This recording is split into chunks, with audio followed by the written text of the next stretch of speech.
Presiden Joko Widodo menghadiri rapat kerja nasional kelima relawan Projo. Dalam forum Rakernas Projo, Presiden Jokowi meminta relawannya tidak tergesa-gesa mengambil keputusan politik jelang Pilpres 2024 meski sosok yang didukung hadir dalam Rakernas Projo. Di situ terlihat kehadiran Gubernur Jawa Tengah Ganjar Pranowo. Apakah ini sinyal dukungan Jokowi pada Ganjar Pranowo? Untuk membahasnya lebih dalam, kita sudah terhubung melalui sambungan Zoom dengan Ketua Umum Projo, Budi Ari Setiadi, dan Direktur Eksekutif Poltreking Indonesia, Hanta Yuda. Selamat sore, Mas Hanta. Selamat sore, Nana. Oke, Mas Hanta, Anda percaya bahwa relawan Projo ini akan tegak lurus dengan pilihannya Pak Jokowi? Kalau misalnya tadi disampaikan oleh Pak Budi, kalau Pak Jokowi memilih A, maka relawannya akan memilih A. Kemudian kalau Pak Jokowi memilih B, relawannya juga akan tegak lurus memilih B dari Sabang sampai Merauke. Anda percaya bahwa ini akan tegak lurus seperti itu? Kan ini bukan partai politik, bagaimana memastikan bahwa relawan akan punya sikap yang sama dengan Pak Jokowi? Ya, Pak Jokowi yang kita sebut Jokowi itu adalah sekarang ini Presiden Republik Indonesia. Beliau tentu punya otoritas kekuasaan dan kewenangan yang kuat. Lalu dengan otoritas dan kewenangannya itu, Pak Jokowi tentu memiliki kepentingan siapa untuk menjadi penerusnya. Dan lalu catatan pentingnya adalah dengan yang dimiliki oleh Jokowi yang kita sebagai aktor politik ya, memiliki jejaring kekuasaan yang relatif kuat karena sedang menjabat, sebagai memiliki jejaring partai-partai politik dan jadi relawan, itulah yang menyebabkan saya kira para relawan nanti bisa terpaksa atau secara setia loyal untuk tegak lurus pada Jokowi. Jadi sepanjang Pak Jokowi masih memiliki popularitas politik, memiliki itu, maka ada potensi untuk terus tegak lurus. Jadi ada potensi untuk kuat karena keduanya saling membutuhkan simbiosis politik mutualisme. Karena salah satu jejaring, karena Pak Jokowi saya katakan tadi bukan ketua umum partai, salah satu kekuatan beliau selain sebagai presiden sedang berkuasa, memiliki jejaring relawan-relawan yang cukup solid seperti Projo. Di saat yang sama saya kira Projo juga memiliki kepentingan dengan dekat dan selalu bersama Jokowi akan menjadi entitas politik yang kokoh untuk menjadi penyimbang meskipun tidak sekuat partai politik misalnya. Sehingga dua hal ini sangat penting untuk mengambil peran dalam dinamika politik elektoral 2024. Satu sisi Pak Jokowi sebagai aktor politik sekaligus presiden sedang menjabat berpotensi besar menjadi kingmaker yang kuat di luar ketua umum partai yang sekarang ini. Saya ulangi, berpotensi menjadi kingmaker di luar Ibu Megawati, di luar Pak Surya Paloh, di luar Prabowo dan sebagainya. Satu-satunya aktor di luar ketua umum yang berpotensi menjadi kingmaker yang bisa mengumpulkan partai politik adalah Jokowi. Karena itulah Jokowi saya kira, prediksi saya di 2024 memiliki peran yang cukup strategis dalam menentukan siapa calon presiden. Di luar nama Ibu Mega, luar Pak Surya Paloh berpotensi sebagai kingmaker. Nah, di titik inilah saya kira statement Pak Jokowi bicara 2024 itu sangat penting. Dan tidak hanya bagi relawan, tetapi bagi partai politik, bagi dinamika politik elektoral kita menjelang 2024, 2 tahun ke depan ini, saya kira sangat ditentukan pada dinamika ini. Termasuk statement terakhir di agenda di acara nanti kita bahas itu. Nana. Oke, Mas Hanta, selain menjadi kingmaker ya, seberapa signifikan sebetulnya perannya Pak Jokowi dan relawan Projo ini ya? Kita tadi banyak sekali kalau menurut Pak Budi ya, dari Sabang sampai Merauke, dari akar rumput, dari grassroots. Tapi selain menjadi kingmaker, seberapa signifikan sebetulnya perannya Pak Jokowi dan juga relawannya untuk mendongkrak elektoral salah satu capres yang akan di-endorse pada Pilpres 2024? Ya.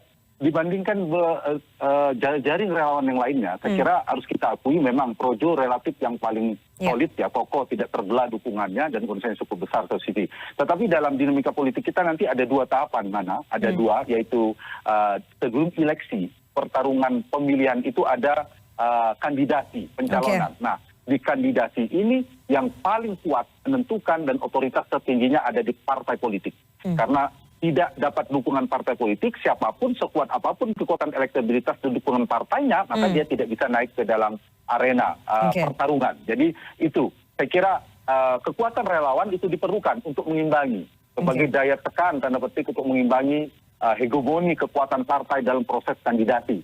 Nah, untuk menjawab pertanyaan Nana yang menarik tadi, yang mana kekuatan Pak Jokowi, saya kira di luar, saya ulangi, di luar kekuatan misalnya pertemuan para ketua umum, Pak Jokowi berpotensi mengumpulkan masih memiliki otoritas dan pengaruh, apalagi beberapa ketua umum menjabat di menteri, menjadi pembantu presiden.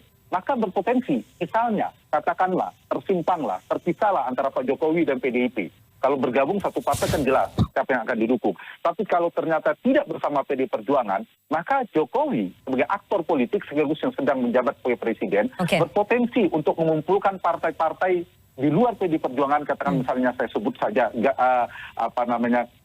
Golkar, kemudian sekarang sedang mereka bertemu itu Partai Amanat Nasional, Partai Persatuan Pembangunan, dan PKB, partai-partai dalam pemerintahan itu berpotensi bersama Jokowi membuat poros koalisi tersendiri. Nah, itulah kekuatan Jokowi.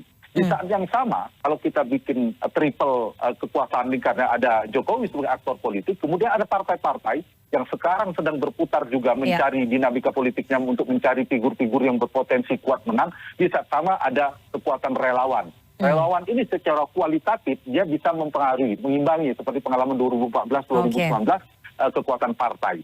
Secara kuantitas, secara kekuatan real nanti ya bisa menjadi mesin politik potensial bersama partai-partai. Tentu seperti Projo dan beberapa relawan tentu bisa diandalkan.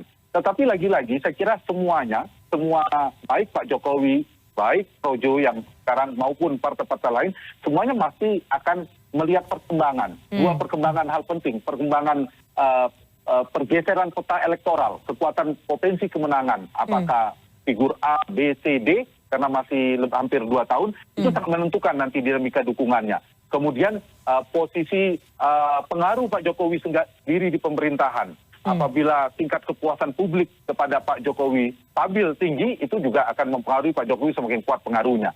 Pun bisa sebaliknya. Yang ketiga saya kira juga sikap-sikap partai itu juga mempengaruhi. Jadi dinamika ini sangat berpengaruh. Kita tidak bisa melihat politik hari ini akan sama tahun depan, akan sama menjelang 2024. Tetapi untuk signal hari ini cukup jelas dan lumayan terang untuk kita analisa terkait dengan statement Pak Jokowi di nanti ini saya mau tanya nih. Saya mau tanya nih ke Pak Budi. Mas Hanta, nanti Anda bisa analisis. Jadi kalau saya bisa recap tadi yang disampaikan oleh Mas Hanta bahwa relawan ini menjadi alat daya tawar barunya Pak Jokowi begitu ya, menjadi mesin politik yang bisa dikonsolidasikan dengan partai-partai yang mungkin berbeda ataupun punya pandangan yang sama dengan Pak Jokowi untuk menyodorkan calon tertentu begitu ya. Kita belum tahu calonnya siapa karena masih belum jelas elektoralnya. Oke, Mas Hanta, tadi sudah dibocorkan sebetulnya oleh Pak Budi bahwa ada beberapa suara di akar rumput relawan Projo di Jawa Tengah, kemudian Jawa Timur itu dekat ataupun mendukung Pak Ganjar. Saya ingin Anda menganalisa ya, pernyataannya Pak Jokowi itu message-nya kuat sekali, bentuk dukungan terbuka kepada Ganjar Pranowo atau hanya atau hanya ingin mencuri perhatian atau testing the water atau apa sih Mas Hanta menurut Anda? Kalau tema CNN ini kan kode Jokowi dukung Ganjar, saya kira kode. Tapi kodenya terlalu terang. Tapi ada poin, 2 hal. Kalimat sebenarnya. Kalimatnya ojo ke susu, jangan terburu-buru, dan meskipun yang kita dukung ada di ruangan ini. Nah, saya mau menganalisa itu secara singkat. Jadi kode ini terang dan jelas sebenarnya, tetapi belum diputuskan, belum dibungkus, jadi masih mungkin ada perubahan gitu. Dalam politik kata dukung itu kan merupakan bobot politik tertinggi, Nana. Jadi dalam politik elektoral dukung itu jelas ya. Kalau soal kode tadi kan Nana di awal pertanyaan Prof sudah mengatakan pilihannya di Jawa Tengah. Kemudian ada kehadiran Ganjar. Kemudian ada signal kuat dari Pak Jokowi, meskipun Budi Ari bilang di sana hadirnya ada Pak Jokowi, ada Pak Mas Budi sendiri seterusnya. Ya kalau kita bicara ya kemungkinannya Pak Jokowi dan Pak Ganjar. Jadi ya kalau realistis dan konsensus kita adalah Pak Ganjar, kodenya kuatnya. Tetapi poin pentingnya itu kan satu ke sana. Meskipun ada nama lain yang berdasarkan berdasarkan elektabilitas, data-data survei yang bisa menjadi pegangan itu kan ada Ganjar, kemudian Prabowo, Anies. Kalau kita urutkan ya pasti Ganjar lah yang paling mungkin, yang paling dekat yang dengan Jokowi. Itu satu sisi. Tapi ojo ke susu itu penting. Kenapa itu penting disampaikan Pak Jokowi? Satu, untuk menjaga dinamika situasi politik nasional kita. Apalagi misalnya ada persoalan ekonomi, persoalan minyak goreng, BBM dan seterusnya. Itu penting dijaga. Kalau ternyata itu dikesankan Pak Jokowi terlalu mementingkan urusan politik penggantinya beliau, itu kan tidak baik. Dan itu berbahaya secara persepsi publik bagi Pak Jokowi sebagai presiden. Itu satu. Yang kedua, Jokowi saya kira tidak menutup peluang lain. Meskipun ada kode kepada Ganjar, ada kemungkinan bukan Ganjar. Kenapa? Karena menunggu dinamika politik elektabilitasnya. Kalau Ganjar 1 tahun menjelang atau 3 bulan lagi tiba-tiba drop, elektabilitasnya turun, saya kira Pak Jokowi realistis. Orang yang akan didukung adalah orang betul-betul akan menang, yang bisa meneruskan visi dan programnya. Bisa jadi bergeser kepada nama lain.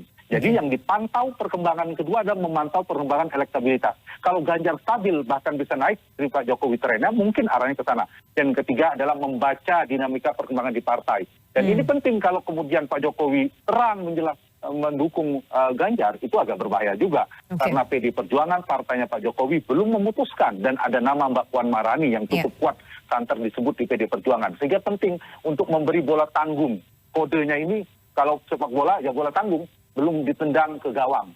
Tapi sudah disiap-siapkan sedikit di garis kotak penalti lah, kira-kira gitu. Oke. Jadi preferensinya tapi kodenya memang ke Ganjar Pranowo, begitu ya Mas Hanta, analisis Anda ya? Kodenya ke sana, bukan ke Mas Budi Ari. Bukan ke Mas Budi Ari, bukan ke Pak Muldoko. Tapi memang kotak penaltinya itu saat ini preferensinya adalah Ganjar Pranowo, begitu ya Mas Hanta ya?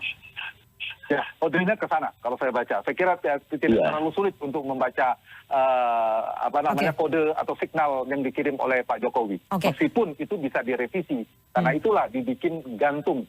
Meskipun terang bola tanggungnya itu. Mas Hanta, singkat saja ya. Saya kira memang itu tujuan Mas Budi Ari, biar kita terbentuk persepsi kode itu diarahkan ke Mas Ganjar. Jadi Mas Budi Ari ini pura-pura malu aja, padahal sebenarnya memang pengen kasih kode Ganjar. Oke, Mas Hanta, singkat saja ya. Saya harus tanya pertanyaan ini karena penting. Kenapa kemudian Presiden Jokowi berani mengeluarkan message yang seterang itu? Saya kira karena waktunya tidak lama lagi. Kita datang ke TPS, bagi pemilih memang masih lebih hampir 2 tahun. Tapi bagi aktor politik seperti Pak Jokowi, ketua umum partai, itu pemilu seperti bulan depan. Sehingga mereka harus cepat-cepat mengambil langkah. Ditambah, saya kira belum dapat partai. Pak Jokowi kan butuh orang untuk melanjutkan visi programnya. Sehingga ini perlu untuk disampaikan. Yang kedua, partainya Pak Jokowi itu PD Perjuangan tidak bisa diandalkan sepenuhnya. Sehingga Jokowi merasa penting untuk menyiapkan kapal alternatif kepada suksesornya. Apakah siapa namanya, kita tidak bicara nama. Nah, karena itu penting juga untuk membuat peta politiknya seperti apa, ada perputaran partai-partai dukungan. Karena kalau Jokowi sebagai presiden tadi sudah menentukan arah politiknya, saya kira itu akan menentukan peta politik akan lebih terang dan jelas lagi. Siapa lawannya dan sebagainya. Kita kan banyak aktor ini, baru bicara Jokowi sebagai kingmaker, nanti ada aktor-aktor di luar Jokowi yang sangat banyak sekali saya kira berpotensi. Oke, baik, kita tunggu nanti bagaimana konstelasi politiknya, apakah message ataupun kode dari Presiden Jokowi akan semakin terang terhadap relawan Projo dan juga kepada publik, karena sekali lagi tiket pencapresan itu datangnya dari partai politik ya, Pak Budi ya. Jadi kalaupun Presiden Jokowi sudah memberikan endorsementnya, memberikan dukungannya, relawan Projo juga mendukung. Tapi kalau partai politik tidak memberikan tiket, nah itu masalah baru akan muncul. Apakah Presiden Jokowi akan menyiapkan tiket, mengkonsolidasikan koalisi partai untuk kepada calon suksesornya? Kita nggak tahu, nantinya konstelasi politik akan semakin menghangat. Terima kasih sekali 2 orang narasumber yang sudah bergabung pada sore hari ini. Ada Ketum Projo Budi Ari Setiadi dan juga Mas Hanta Yuda, Direktur Eksekutif Poltreking Indonesia. Luar biasa sekali analisisnya. Nanti kita ketemu di analisis berikutnya, di diskusi berikutnya. Sehat selalu Mas Hanta dan juga Pak Budi. Terima kasih, Ana.